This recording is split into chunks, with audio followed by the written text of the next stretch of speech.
बोलिए पंच परमेष्टि भगवान की। जगत पूज गुरुवर विद्यासागर जी महाराज की। अकंपनाचार आदि समस्त 700 मुनि महाराज की। वात्सल्य की मूर्ति विष्णु कुमार मुनि महाराज की।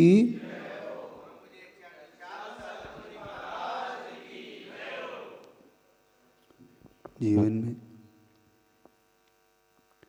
गुरु हमें बहुत कुछ देता है। गुरु से हमें बहुत कुछ प्राप्त होता है कि नहीं। लेकिन जब हमारे जीवन में उनके प्रति कुछ करने की बात आए, क्योंकि जब आज 7 दिन तक लगातार उन 700 मुनि महाराजों पर हस्तिनापुर में उपसर्ग हो रहा था और वो अष्टमी से शुरू हो चुका था, है ना। अष्टमी से लेके 14 तक लगातार उन मुनि महाराजों को सोचना, उन 700 मुनि महाराजों के ऊपर कितना घोर उपसर्ग, और सब एक से बढ़ के एक रिद्धिधारी मुनि महाराज। ऐसा नहीं कि कोई कमजोर हो कि वो उपसर्ग नहीं दूर कर सकते, लेकिन जब गुरु के ऊपर स्वयं पे आती है तो वो सब कुछ सहन कर जाता है। लेकिन भक्त तुम लोगों पर आ जाती है तो वो सब कुछ दांव पे लगा देता है। यही सोचते हैं कि उन 700 मुनि महाराज वो कैसे सहते रहे होंगे। उनके वहाँ पर पूरी अग्नि जला दी गई, हम कुछ भी नहीं कर पाए। क्यों? क्योंकि राजा जैसी तथा प्रजा वाला किस्सा होता है। क्यों? एक बात याद रखना, अच्छे लोगों की निष्क्रियता सबसे ज्यादा खतरनाक होती है। बुरे लोगों की सक्रियता किसी व्यक्ति को डुबोती नहीं है, किसी देश को नहीं डुबोती। अच्छे लोगों की निष्क्रियता डुबोती है देश को। किसी भी चीज को, काम की असफलता के पीछे अगर कोई होता है तो अच्छे लोगों की निष्क्रियता। वहाँ लोगों, जनता की जो निष्क्रियपना था वो 700 मुनि महाराजों के लिए घातक था।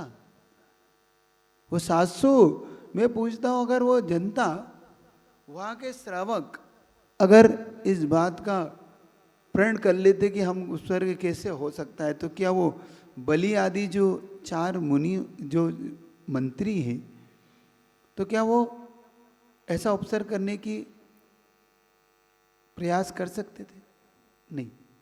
तो एक विचार हम सबको ये करना है कि हम अपने गुरु के लिए ये वात्सल्य पर्व हमने सिर्फ भाई बहन के धागे तक सीमित कर लिया ना।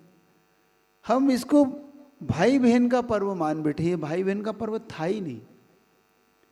ये गुरु और शिष्य की भक्ति का, एक गुरु ने एक साधर्मी गुरु के प्रति क्या था, एक साधु का एक साधु के प्रति क्या कर्तव्य था, इस बात को देखना। तो ये समझने का पुरुषार्थ करना कि एक गुरु, एक साधु अपने साधर्मी साधु के लिए क्या कर सकता है। ये साधर्मी वात्सल्य का पर्व था। विष्णु कुमार मुनि महाराज ने अपनी पूरी जीवन की साधना दांव पे लगा दी। वो चाहते तो कह सकते थे कि मैं क्या कर सकता हूँ, मैं तो भाई आत्मकल्याण के लिए निकला हूँ, मैं अपने आत्मकल्याण करना चाहता हूँ, मुझे क्या लेना देना। अब कोई उपसर्ग हो रहा है तो हो रहा है। ध्यान रखना, उन्होंने ये नहीं किया। अगर उनके एक मत को मान लूँ तो ये तक आता है कि उन्होंने अपनी रत्नत्रय तक को दांव पे लगा दिया। उन्होंने मोक्ष जाने में भी रुचि नहीं दिखाई। उनका मुझे मोक्ष भी नहीं जाना, पहले संकट दूर करो होगा, पहले उन 700 मुनि महाराज की संकट दूर होगा। अपना रत्नत्रय जानते हो, जिसको पाने के लिए सारी संपत्ति छोड़ी, जिसको पाने के लिए सारा घर वैभव परिवार सब कुछ छोड़ा। और कौन थे मालूम आपको? वो महापद्म के पुत्र जो नवमम चक्र में थे हुए, उनके पुत्र थे विष्णु कुमार। हस्तिनापुर में 2 राजा हुए जो नवमम चक्रवर्ती महापद में उनके 2 पुत्र हुए, विष्णु कुमार और पद्म। विष्णु कुमार से जब उनके पिता ने कहा कि हे विष्णु कुमार, अब मैं तो दीक्षा ले रहा हूँ, मुझे वैराग्य हुआ है, तो ऐसा कर, तू ये राज्य संभाल ले। उसे कहा नहीं, जब आप ही राज्य नहीं कर रहे तो मैं क्या करूँगा इस राज्य का। और उन्होंने उस राज्य को भी ठोकर मान के उन्होंने मुनि दीक्षा ली। सोचना, अब वो उस मुनि दीक्षा को लेने के बाद, रत्नत्रय को लेने के बाद, मुक्तिगामी पद को पाने के बाद, अपने साधर्मी के लिए वो अपना रत्नत्रय छोड़ने को तैयार हुए कि नहीं, अगर उन पर संकट दूर होता है तो मैं इस रत्नत्रय को भी नहीं चाहता। गुरुदेव ने लिखा अपने हाइको में, एक दुखी जगत को तज, कैसे तो मोक्ष जाऊं या सोचता। मतलब उन्हें मोक्ष जाने में भी रुचि नहीं होती आप लोग के दुख और संकट देखकर। हम ये सोचे कि हम हमारे लिए गुरुओं ने जो कुछ भी किया, क्या हम उसकी अपोज में कुछ कर पाए उनके लिए? क्या हम 700 मुनि महाराजों का ऋण चुका पाएंगे कभी, जिन्होंने जिन शासन के लिए, इस जिन शासन को बचाने के लिए विष्णु कुमार मुनि महाराज जिन्होंने रत्नत्रय दांव पे लगाया। आज चिंतन करो, मनन करो कि हमारे पूर्वज जितने भी गुरु हुए, उन गुरुओं ने क्या क्या नहीं किया अपन लोगों के लिए। लेकिन जब भी उनके प्रति कुछ आभार व्यक्त करने की बात आती है तो हम कितना सोचते हैं, कितना हम कैसे हो जाते हैं। हम सब कृतज्ञ नहीं है, हम लोग शायद कृतज्ञता हमारे अंदर नहीं है। हमारे अंदर उपकार और आभार का भाव शायद नहीं है। जब जब ये बात सोचता हूँ तो मैं यही पाता हूँ कि अपन लोग शायद उनकी संपत्ति के अधिकारी नहीं थे। हम उस योग्यता को, शायद हमें जो कुछ दिया उन्होंने, वो कहते हैं ना कि किसी के हाथ में लग जाता है और उसकी कोई कीमत नहीं होती। यही दशा कुछ अपनी है, लगता है कि हमें इतना बड़ा जिन शासन मिला और हमें शायद इसकी वैल्यू हम हमेशा किस चीज़ से आंकते हैं। इसलिए आपसे कल परसों पूछा था, आपके चेहरे पे मुस्कान जरूर आ गई थी, लेकिन आपने उसको गंभीरता से सोचते तो आप खुद सोचते कि हमने क्या त्यागा और गुरु ने क्या त्यागा। उन्होंने कंकर पत्थर त्यागे और हमने उस रत्नत्रय को ही त्याग दिया। इसीलिए पूछा था कि त्यागी कौन है भैया, महान तुम हो कि हम हैं। इसीलिए पूछा था कि तुम लोगों ने त्यागा है कि हमने त्यागा है। हमने कुछ नहीं त्यागा, हमने तो कंकर पत्थर त्यागे। तुमने त्यागा है धर्म, क्योंकि महान चीज तुमने त्यागी, तो महान आत्मा तो तुम हो, है ना? ऐसा मान ले, नहीं ना? तो समझना वैल्यू किसकी है, इस रत्नत्रय की है। क्या क्या दाव पे नहीं लगा। तो इसीलिए मैं कह रहा हूं कि अब रक्षाबंधन जब मनाने की बात आ रही हो, तो क्या हम अपने गुरु के प्रति क्या एक श्रीफल अर्पित नहीं कर सकते? इसीलिए जो रखा है ना इवेंट, ये इवेंट आप भले ही बोले, लेकिन ये त्यौहार है हमारे जीवन की सबसे बड़ी उपलब्धि है कि हमें ऐसा शासन मिला। सबसे बड़ी अचीवमेंट है हमारे जीवन का कि हमें एक जिन शासन, ऐसे गुरुओं की अनुकंपा और ऐसे गुरुओं की परंपरा में हम जन्मे, इसका गौरव करना, इसको गौरव मानना। बात ना रुपये की, पहले भी कह दिया, हो सकता है सबकी अलग अलग विचारधारा हो। मैं इस विचारधारा से थोड़ा अलग हटके भी सोचता हूँ। हो सकता है किसी के लिए ये चातुर्मास इनकम ऑफ सोर्स हो सकता है किसी के लिए ये चातुर्मास लगता हो कि भाई गुरु आए हैं तो कुछ हमारी इनकम होगी, या किसी को लगता है कि हमें ज्ञान बढ़ेगा, किसी को लगता है हमारी साधना बढ़ेगी, किसी को लगता है कि हमारा जीवन बदलेगा। मेरा मोटिव कुछ अलग ही है। ये एक निमित्त है आपको इससे जोड़ने का। हो सकता है कि ये कलश हो, शांति धारा हो, ये श्रीफल हो, आगे भी बहुत सारे अचीवमेंट, बहुत सारी चीज़ इवेंट आएंगे। उससे एक चीज़ सीखना मेरा ध्येय क्या है, पहले इसको समझना। इन चीज़ों से मैंने पहले भी कह दिया, मुझे ज़्यादा भी मोह नहीं है। ये तो गुरु कृपा है जो ये हो जाता है, और आप लोग अपने इसमें से कुछ निकाल के आप कृतज्ञ हो जाते हो, आप बढ़ जाते हो। बस मेरा इतना सा देह है। लेकिन इन सबसे भी ऊपर उठ के मैं ये सोचता हूँ कि जो अपने लिए गुरु कर गए हैं, जितना पूज्य आचार्य शांति सागर जी ने झेला, जितना पूज्य गुरुदेव विद्यासागर जी ने झेला हम सब के लिए, अपन विचार करो उन्होंने किसके लिए किया ये सब? जिन शासन किसके लिए दिया? क्या वो अपनी साधना नहीं कर सकते थे? क्या आचार्य शांति सागर जी महाराज को इतना घूमना जरूरी था? पूरे भारत का भ्रमण कोई आगम में लिखा है उनके लिए कि तुम मुनि बनोगे तो तुम्हें हर जगह जाना पड़ेगा? ऐसा कुछ नहीं। वो आराम से कहीं भी रह के इस दक्षिण भारत में किसी भी 4 जिलों में रह के आराम साधना कर लेते, क्योंकि उनका काली कितना 35 साल। सोचो, मैं सोचता हूँ गुरुदेव ने मुझे दीक्षा दी, आज मुझे 20 साल 21 साल हो गए, मुझे पता ही नहीं पड़ा। और हम लोग उसी बेल्ट में घूमते तो हमें कोई फर्क नहीं। गुरुजी ने 54 साल निकाल दिए बुंदेलखंड में, कोई फर्क नहीं पड़ा उनको। लेकिन पूज्य शांति सागर जी ने जितना झेला, क्या हम लोग उनको एक श्रीफल नहीं दे सकते? 700 मुनि महाराज की एक श्रीफल से भक्ति नहीं कर सकते? कर सकते हैं। तो हम कर सकते हैं और हमें करना है।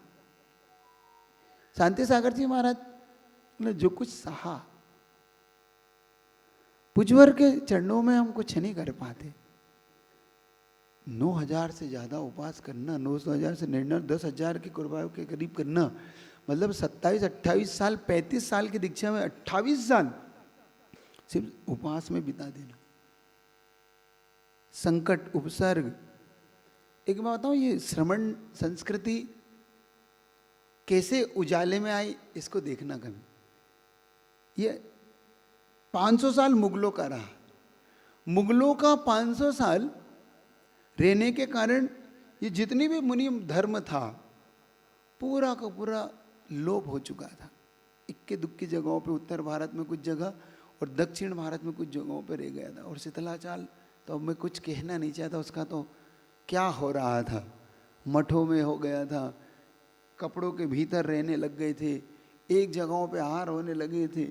पूजवर ने ये सब देखा और उसके बाद उनके गुरु देवेन कीर्ति ने उन्हें दीक्षा दी, लेकिन उन्होंने उसको भी चलाने, उन्होंने मूलाचार को पहले रखा। उनके गुरु ने पूछा कि तू कैसे चलेगा?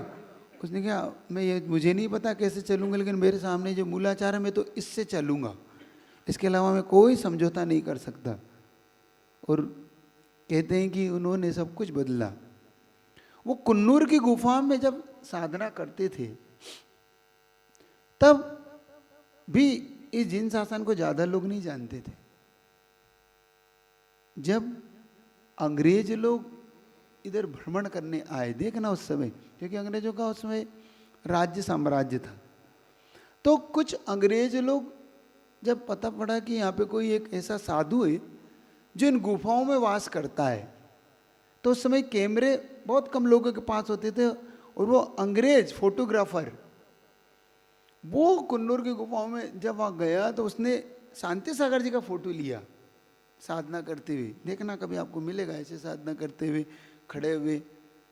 तब उस अंग्रेज न्यूज़पेपर में, उसने अंग्रेज ने पेपर में दिया कि आज भी कोई ऐसा नांगा बाबा, कोई ऐसा साधु इन गुफाओं में वास करता है जो सांपों से, बिच्छुओं से भरी पड़ी है ऐसी जगहों पे वास करते हैं। तब जाके जब फोटो उस पेपर में निकला, तब जाके पूरी दुनिया को पता पड़ा कि दिगंबर साधु आज भी होते हैं और ये गुफाओं में रहते हैं। तब जाके पता पड़ा उस फोटोओं से, जब न्यूज़पेपर में निकाला उस अंग्रेज ने। और उसके बाद धीरे धीरे जब उन्होंने, गुरुदेव ने विहार किया, तब जाके हम सब आज यहाँ शांति से इस दिगंबर मुद्रा को देख पा रहे हैं, वरना ये दिगंबर मुद्रा साफ हो चुकी थी। और उसके बाद जो कुछ हुआ, उसके बाद की परंपरा में जो कुछ अपने को मिला, तो उनके उपकार के बदले में हम रक्षाबंधन पर्व को मात्र धागे तक सीमित ना कर दे कि एक बहन ने भाई को मान लिया, एक कोई ने दुकान पे बांध दिया, कोई ने कहाँ पे बांध दिया। अब कहाँ कहाँ बांधते हो तुम जानो, भगवान जाने, है ना। कोई भगवान के डोर में बांध के चला जाता है, कोई कहीं बांध के इसको रक्षाबंधन बांध लिया। रक्षाबंधन ऐसा था ही नहीं। तो इस बार का जो रक्षाबंधन आपको और हमको मनाना है, वो रक्षाबंधन मात्र धागों तक नहीं रखना है। इस रक्षाबंधन को कुछ अलग रूप से मनाना है और उपकार के रूप में मनाना है। आज से 8 दिन हो रहे हैं। मैं सोचता हूँ, जब सामायिक कर रहा था तो सोचता हूँ कि देखो अपन सब कितने कुछ नहीं कर पाते उनके लिए। आंखें भर आती है, मन द्रवित होता है कि उस समय हम लोग शायद होंगे भी तो हमने कुछ नहीं किया होगा, और आज भी हम कुछ नहीं करते। शायद ये कि हम कोई बात आ जाए तो हम सबसे पहले किस ओर देखते हैं, आप सब जानते हो, आपके आत्मा जानती है कि जब गुरु की बात आ जाती है तो हम किस ओर झांकते हैं, किस ओर जाते हैं। हम परिवार की ओर जाते हैं कि देवसास गुरु की ओर जाते हैं, आप फैसला करना। देख रहा कहाँ तो रत्नत्रय दाव पे लग रहा है, कहाँ पूरा राज्य दाव पे लगा रहा है, कहाँ अपनी गर्दन तक दे रहे हैं जिन शासन के लिए, और कहाँ हम हैं, हम किस स्टेज पे खड़े।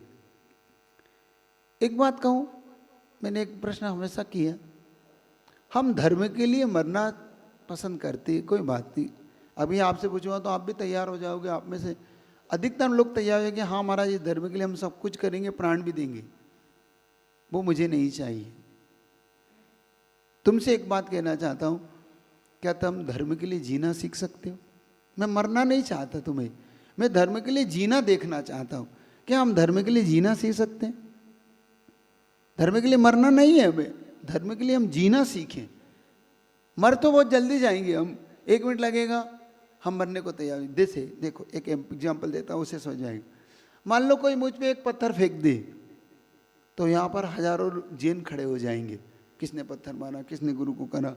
सारी जितनी सभा है, महाराष्ट्र की सभा है, चाहे कोई है भारतीय है, ये जैन महासभा है, ये सभा वो सभा, सारी सभा इकट्ठी हो जाएगी कि भाई किसने हमारे गुरु पे मार दिया, किसने पत्थर मारा, किसने गाली दे दी है। अभी मंदिर पे कोई पत्थर फेंक दे, कोई मंदिर मूर्ति को तोड़ने आ जाए तो हम सब खड़े हो जाएंगे कि नहीं? बताओ, हो जाओगे कि नहीं? हो जाओगे। ये कहता है जिन शासन के लिए मरना। लेकिन क्या हम जिन शासन के लिए जी सकते हैं? क्या हम जैन धर्म के लिए जीना सीख सकते हैं? वो कैसे महाराज, वो भी बता दे। मान लो गुरु के साथ 4 कदम चलने की बिहार की बात आती है तो हम नहीं चलते। हम क्या कहते, भैया कमेटी जाने, कमेटी का काम जाने, हम थोड़ी लाए थे, कमेटी लाई। देखो ये हमारे उत्तर होते। हमारा ये उत्तर होता है कि भाई कमेटी जाने, यार कमेटी जाने, कमेटी किसको लगाना, किसको नहीं चौका लगाना। ये देखो ये हमारा उत्तर होता है। भाई गुरुओं के साथ चले जाओ, गुरु की सेवा कर लो। तो कुछ लोग तो करते हैं, लेकिन क्या हम करते हैं? क्या समाज इसको अपना कर्तव्य मानती है? इसको कहते हैं जिन धर्म के साथ जीना। हमें मरना नहीं है, हमें जैन धर्म के साथ, गुरुओं के साथ जीना सीखना है। तो जो 700 मुनि महाराज जो उनके लिए जीना, विष्णु कुमार महाराज उनके लिए जीने मरने तक उतारू हो गए। इसको बोलते हैं उपकार चुकाना। तो क्या ऐसा उपकार हम चुका पाएंगे? क्या हम ऐसे उपकारी बन पाएंगे? आज इस पे चिंतन करना, क्योंकि आने वाला 18 तारीख को जब 700 श्रीफल हम भेंट कर रहे होंगे, 700 श्रीफल, तो उन मुनि महाराजों की हम क्या भक्ति कर सकते हैं, उनके प्रति कृतज्ञता से भरना।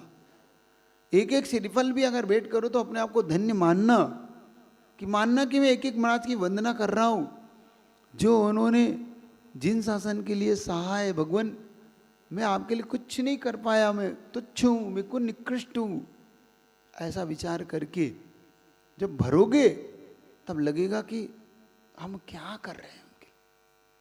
तो आज इतना कहना चाहता हूँ, आप सब मानसिकता बना लेना 18 तारीख की, और कल 15 अगस्त की भी मानसिकता बना लेना कि 15 अगस्त को भी सब मिल के यहाँ पर जो करना है देश के लिए, गुरु के लिए, उनके प्रति आभार भर के विष्णु कुमार मुनि महाराज को अपना आइडियल मान के कि हे गुरुवर, हे विष्णु कुमार मुनि महाराज, आपने अपना सब कुछ दांव पे लगा दिया, रत्नत्रय मोक्ष जाने वाली चीज़ दांव पे लगा दी, और हम निकृष्ट, हम धन भी दांव पे लग जाए तो हमें पसीना आता है।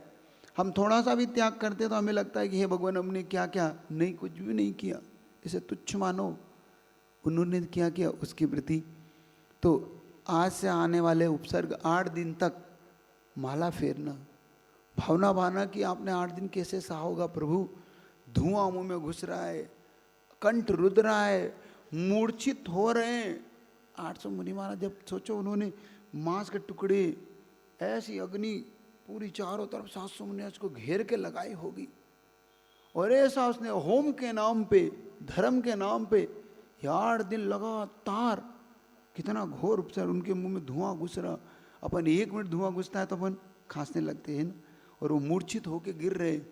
और ऐसे मुनि महाराज, बाली मुनि महाराज जैसे, जो पूरी दुनिया को हिला डाले, एक से एक विक्रिया ज्ञानी मुनि थे उसमें, एक से एक अवधि ज्ञानी विक्रियाधारी, सब चुपचाप से रहे, कोई बात नहीं।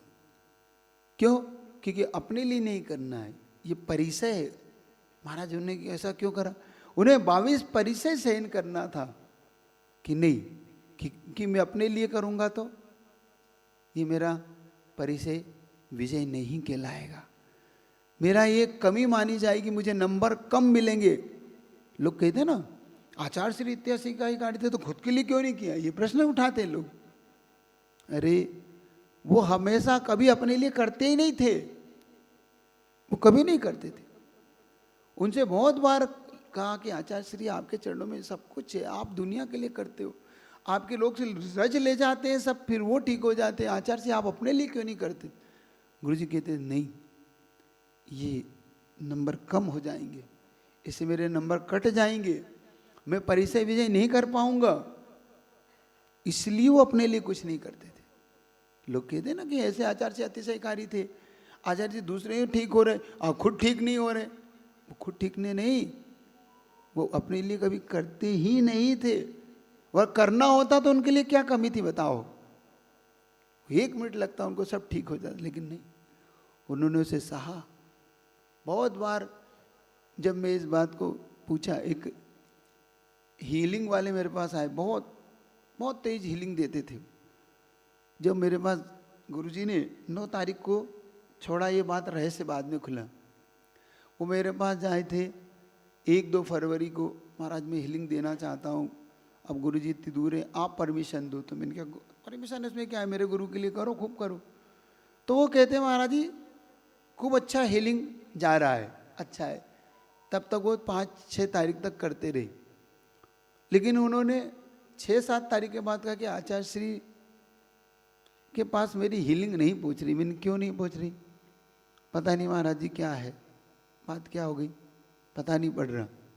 लेकिन जब 17-18 तारीख के बाद, जब उनकी समाधि के बाद योग सागर जी महाराज ने जब एक बात खोली कि गुरुदेव ने समाधि ग्रहण कर ली थी, इसका मतलब गुरुदेव एक्सेप्ट करना उन्हें बंद कर दिया था किसी भी चीज़, किसी भी शक्ति को। तब उन्होंने आके हीलिंग वाले ने कहा कि महाराज देखो, मेरा अंदाज़ बिल्कुल ठीक निकला कि गुरुदेव स्वीकार ही नहीं कर रहे, उस किसी चीज़ को स्वीकार नहीं। उन्होंने स्पष्ट कह दिया मैं कोई चीज़ स्वीकार नहीं करूँगा, अब मेरी समाधि मैंने ले चुका है, अब किसी को कुछ भी नहीं है। यहाँ से लाखों मंत्र पढ़ रहे और स्वीकार, जब तक स्वीकार नहीं करेगा तब तक अपना भी वो स्वीकार नहीं था। ये थे गुरुदेव कि वो कभी भी अपनी साधना में इतना सा भी तिल मात्र भी दोष नहीं लगाते थे। ऐसे ही वो 700 मुनि महाराज कभी भी अपने इसमें दोष नहीं। तो आज थोड़ा सा उपकार से भरना, आज ये सोचना कि मैं उन 700 मुनि महाराजों के लिए शांति धारा कर रहा हूँ, मैं उन मुस्लिम मुनि महाराज का उपकार मान के कि आपकी कृतज्ञता ज्ञापित करने के लिए कर रहा हूँ। एक एक दिन देखना तुम अपने जीवन में, क्योंकि जब दूसरों के लिए करते तब हमारा सही अपाय विषय धर्म ध्यान होता है। अपने लिए तो सब कर लेते, अपने बच्चे पे थोड़ा सा आता है तो हम हमारा सांध्यरा करवा दो, हमारे ऊपर आती है महाराज जैसे कहना सांध्यरा कर दे, हमारे परिवार पे कोई संकट आता है, कोई बात आ जाती है, तो हम सब करते क्या हम गुरु के लिए कुछ कर सकते? आज मुझे देखना है कि अब लगातार गुरु के लिए कौन कर सकता है। तो आज सोच के, जब मैं सोच रहा था कि आज अष्टमी नवमी हो गई, देखो 700 मुनि महाराज पे उपसर्ग शुरू हो गया होगा आज के दिन हस्तिनापुर में, और हम कुछ नहीं कर पाते। तो आज मेरा मन है कि उनको निमित्त बना के, ऐसा उपसर्ग हो सकता है ढाइप में कहीं हो रहा हो इस समय, कुछ कह नहीं सकते कि हम यहाँ बैठे भरत क्षेत्र में, एरावत क्षेत्र है, विदेह क्षेत्र है, उन विदेहों में 160 नगरियाँ हैं, उन नगर में हो सकता है ऐसे निकृष्ट जीव हों जो उपसर्ग करते हो, तो उनमें हो सकता है कोई सियालिनी, कोई शेर जंगलों में बैठे उन मुनि महाराज को कर रहा उपसर्ग, तो उन सब का उपसर्ग दूर हो जाए। बस आज इस भावना से शांतिहारा करना। और आने वाली 18 तारीख को आप और हम क्या कर सकते, तो कुछ नहीं कर सकते, एक छोटी सी भेंट उनके चरणों में श्रीफल चढ़ा के नमोस्तु अर्पित करके विष्णु कुमार मुनि महाराज की उस भावना को तीव्रता से हमारे अंदर आ जाए। भगवान, हम भी ऐसा वात्सल्य, ऐसी साधर्मिता, हमारा सम्यक दर्शन ऐसा सक्रिय होकर मजबूत हो जाए भगवान, जैसा आपका था। धन्य आपका वात्सल्य, धन्य आपका साधर्मी के प्रति इतना कर्तव्य आपने जो किया, हमारे अंदर वो पैदा हो सके, ये भावना भाना। तो इतना ही रखता हूँ कि ज़्यादा कुछ कहना नहीं चाहता, अपने लिए सब करते हैं। आज उनको लेके थोड़ा थोड़ा हम एक एक दिन सद्भावना भाएंगे, कृतज्ञता ज्ञापित करेंगे। और जो मैंने कहा था कि कलश के बारे में मुझे जो कुछ करना है, तो उस केसर को आज रख लेना। आज मैंने सब देख लिया, नक्षत्र बहुत अच्छा है, सब कुछ अच्छा है, सर्वार्थ सिद्धि योग है। तो जो कुछ शेष रह गया था वो मेरे साथ 2-3 लोग चलेंगे ऊपर, इसके बाद शांतिहारा के बाद, और कुछ शेषाक्षत पुष्प और कुछ सरसों रख के, बाकी मैं बता दूँ कैसे करना। पहले शांतिहारा करो, इसको कोई भी भावना भाना कि अच्छी तरह से मंगल हो, सर्व मंगल हो। जिस भावना से कल स्थापित की गई, जिस भावना से हमने सुपार्श्वनाथ भगवान को स्थापना किया, कैसा लगता है सुपार्श्वनाथ भगवान को देख के, जैसे अकृत्रिम चैत्यालय उतर आया हो। पहले कैसे तो रब है ना, मेरा तो रोज वहाँ पे सुबह से जब जाता हूँ 2-4 मिनट तो मेरी आंखें देखती ही रहती बस कि प्रभु आपने कैसा उच्चासन ग्रहण करके क्या स्वरूप ही बदल गया एकदम। लगता ही नहीं कि भगवान ऐसे से बैठे थे। कहाँ तो उनका, उनके सामने जाके जाप किया करो, खूब जाप किया करो, अब खूब पूजा किया करो, खूब आनंद से, खूब ऐसे भर के, चाहे 5 मिनट जाओ लेकिन खूब भर के देखा करो, जी भर के। और एक जाप करा करो, जाप नहीं तो कायुसर, कुछ भी बहुत अच्छे से भर के, तो बहुत अच्छा लगने लगा है। और जब अभी छत्र बामंडल चढ़ने के बाद और जो थोड़ा सा बताया, अगर वो व्यवस्था बन जाएगी तो बहुत बड़ा काम हो जाएगा। तो अच्छी तरह से आज भावना भाना, कल के लिए भी तैयारी शायद आप लोग की हो गई होगी, और 18 की भी तैयारी आपने कर ही ली होगी, प्लानिंग कर ली होगी बाकायदा। आप उस प्लानिंग के साथ सभी लोग इस रक्षाबंधन पर्व को एक साथ बड़े आनंद से, और आसपास सारे नगर को ये सूचना देना, ये बहुत बड़ा देखने लायक है। ये मतलब पुण्यानुबंधी पुण्य कमाना हो तो चढ़ाओ या ना चढ़ाओ ये मैटर नहीं करता। 18 तारीख की जब अगस्त आएगी और यहाँ पर सांगली में होने वाला ये जो रक्षाबंधन पर्व से पूर्व संध्या पर रविवार के दिन जब दोपहर 11-12 बजे से शुरू होगा, ये एक बात ध्यान रखना, ये बहुत पहले से शुरू कर लेना, क्योंकि 11 बजे से बुला के 11:30 बजे से सबको एक एक जमा देना, उनको व्यवस्था बना देना, बार बार नहीं कहना पड़े तुम्हें, क्योंकि जरा सी चूक आदमी को खड़ा करने में बहुत दिक्कत आएगी। तो इसीलिए एक दिन पहले रख लिया है ये कि 14 तारीख को उन मुनि महाराज की भक्ति करें, और फिर 19 तारीख को भी सोमवार को से वात्सल्य पर्व एक साथ मनाएंगे।